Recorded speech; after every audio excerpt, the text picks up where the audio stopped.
my feel-good breakfast show.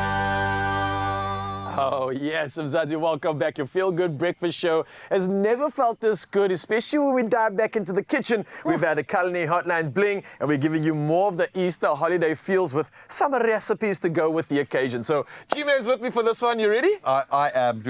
I have grown to love my snook since moving to Cape Town. Albeit we've been out on fishing boats with the guys. We've caught them, we've brought them in, we've cooked them in restaurants. There's something special about this fish. The flavor profile is unique. I think within the fish family. The fish family is here, but let's talk about this because obviously today we are bringing the heat. This is a holiday feast, and we obviously got a spicy twist. We have the Mrs. Ball's Jalapeno Chutney Glaze on our Braaied Snoek, and we're going to show you how it's done because it's sweet, it's sticky, and it tastes like home with a little bit of an extra attitude. So let's put this one together because I've never actually used it in a better way than on a Braaied Snoek, bro. I've used it on ribs. To inform the base of my rib glaze, which just worked so well, dude. That just makes sense. And for me, the jalapeno heat is the perfect kind of heat for something like this because it's not going to blow your hair off. You know, it's literally it's a warmth and it's a flavor profile which we are there for. So we're melting our butter. We know the apricot jam is the win when That's it comes like a standard classic, yeah. If you've got nothing else, literally just use that and you will be winning. I'd actually like to challenge that theory because I reckon if you had nothing else and you just had Mrs. Ball's chutney, that might be the perfect substitute. Any meat, whether it's chicken, whether it's pork, whether it's beef, whether it's red, whether it's light, whether it's white, it doesn't matter. It will work. And I can say from past experience, because as a student, generally this is when you've got to put all your money into one thing to make all meals, this is probably the thing you're going to do. So you want this sauce and you can only find one, then you know what to go for because it literally works with everything and anything. Okay, now the danger. So how much of this are you putting in? I was told very loosely to put in about 1/3 of the bottle. So I'm going to... I always go more than what they recommend because I'm a massive fan. Yeah, no, and it's not going to go to waste. You'll be licking your fingers for the rest of the day. Okay, maybe I did a bit more than 1/3.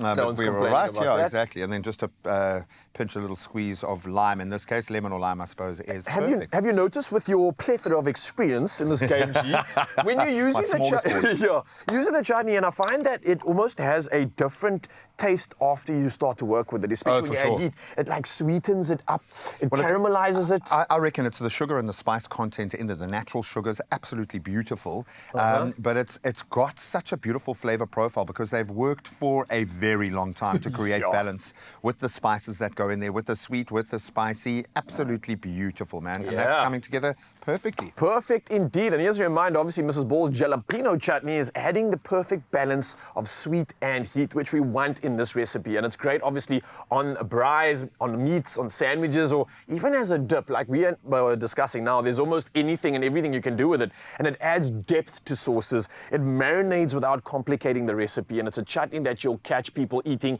straight from the spoon. And we won't judge you for that because we've realized how good it actually is. So, Jim, how's it looking over here? You obviously want to spend some time with this one, really want to break it down and let these ingredients sort of blend together quite well, right? Yeah, I'm moving to a hotter pan because it's a hotter sauce. I didn't realize. Of course, we've got the jalapenos in. Like attracts like. Stir it beautifully, but all you want is these flavors to infuse. And I suppose the garlic's going to cook while it's on the fish as well. Oh, is there garlic in there? There's a heap of garlic in there. Nice. So we've got everything. You've got the salty, you've got the sweet, we've got the acidity. And I think it's going to really work in the flavor. You know, we use the term umami. This is one of those fishes that really is that. I think the term umami might have come from a mouthful of snook. Absolutely, man. And again, we're talking about some inspiration for Easter. A lot of people I know in certain cultures and traditions, they kind of like steer away from meat. They abstain from certain things. And one of the ways of like breaking bread or breaking that fast or the abstinence is using foods like this. So hot cross buns and fish are like traditional in so many ways, so many cultures as well. And for me, I'm celebrating the fact that Snoek has no bones these days, bro.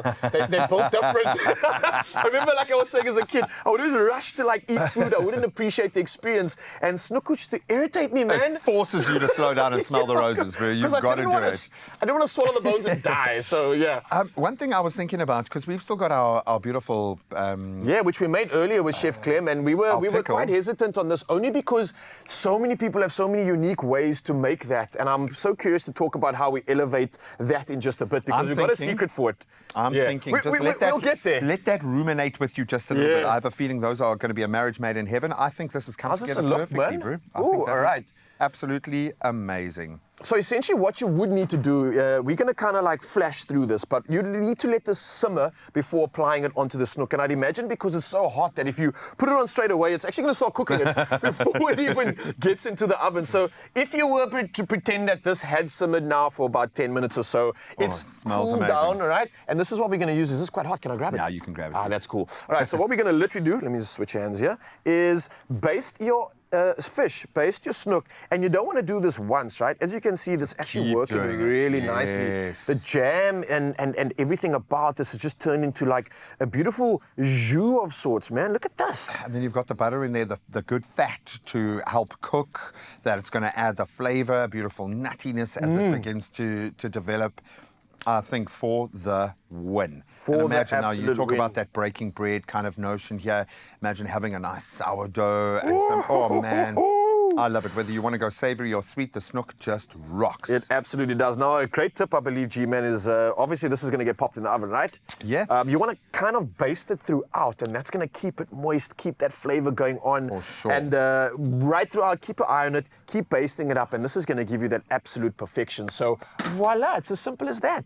Bam. And then fast forward into time, you literally have something looking Yeah. this delicious. Spruce it up with some elements on the side, and you're going to be showing off to your guests for this Yeah. Easter. Nicely For done, the man. win. Nailed Well it. done. Yeah. Absolutely beautiful. So all I can say is I think if you've got the food flair to bring flavor to the table this holiday season, well, you can show us your Mrs. Ball's inspired holiday creation, and you could win a share of 40,000 Rand. And it's simple. Snap it, share it on the competition post on Expresso's social pages or on Instagram, share it to your feed and tag us and Mrs. Balls. And don't forget to use the hashtag Mrs. Balls and the hashtag Bring Your Flavor to the Table. Now, a reminder, the competition closes the 2nd of May.